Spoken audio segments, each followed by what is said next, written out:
Hello மக்களே, நான் உங்கள் திங்களூர் ட்ரெடிஷ்னல் ராகுல் பேசிக்கிட்டு இருக்கேன். எங்கள் சித்வா வீட்டில் டேசன் வந்து குட்டி போட்டிருக்கேன். 3மே மேல் குட்டி. அதில் நான் ஒரு நல்ல குட்டியாக பார்த்து எடுத்து வரலான்னு சொல்லிட்டு தான் நான் சித்வா கூப்பிட்டு போய் பாட்டு வரலான்னு பார்த்தேன். பார்த்தீங்கன்னா குட்டி ரொம்ப சின்னதாக இருந்துச்சு. ஓகே மௌனே, நீ கொஞ்ச நாள் கழிச்சு இதுக்கப்புறம் குட்டி எடுத்துக்கலன்ற மாதிரி சொன்னார். ஓகே நானும் சொல்லிட்டு வெயிட் பண்ணிகிட்டே இருந்தேன். கிட்டத்தட்ட ஆல்மோஸ்ட் இன்றைக்கி 41 நாள் பக்கம் மேலேயே இருக்கும்னு நினைக்கிறேன். நான் போயிட்டு ஃபஸ்ட்டாக குட்டியை பார்க்கும்போது இட்னு தான் இருந்துச்சு. அதோட அம்மாட்ட பால் குடிச்சிட்டு அம்மாவும் செம்ம ஹெல்த்தியாக இருந்துச்சு, குட்டியும் சூப்பராக தான் விளையாண்டுட்டு இருந்துச்சு, சூப்பராக இருக்குது அப்படின்னு சொல்லிட்டு நானும் பார்த்துக்கிட்டு வந்துகிட்டு இருந்தேன். இதில் பார்த்திங்கன்னா கிட்டத்தட்ட 3 குட்டி இருக்குது. 3மே மேல் தான். அண்ட் ஆல்மோஸ்ட் இந்த மேல் குட்டி பார்த்திங்கன்னா 47 நாள் ஆச்சுன்னு நினைக்கிறேன். கிட்டத்தட்ட 47 நாளில் இந்த நாய்க்குட்டியை நான் இட்டு வந்துட்டேன்.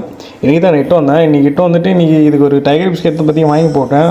கூடிய விரைவில் ராயல் கேனன் இல்லைனா போய்ட்டு இந்த மாதிரி போட்டு கொஞ்சம் புதுசுன்னு வளர்த்தா ட்ரை பண்ணிகிட்ருக்கேன். உங்களுக்கு யாரோ இந்த வீடியோ பார்த்துக்கிட்டு இருக்கிறவங்களுக்கு உங்களுக்கு நாய்க்குட்டி வேணும் அப்படின்னு சொல்லிட்டு இருந்தீங்கன்னா என்னோடய கான்டாக்ட் நம்பர் வந்து நான் இதுலேயே ஷோ பண்ணுறேன். கண்டிப்பாக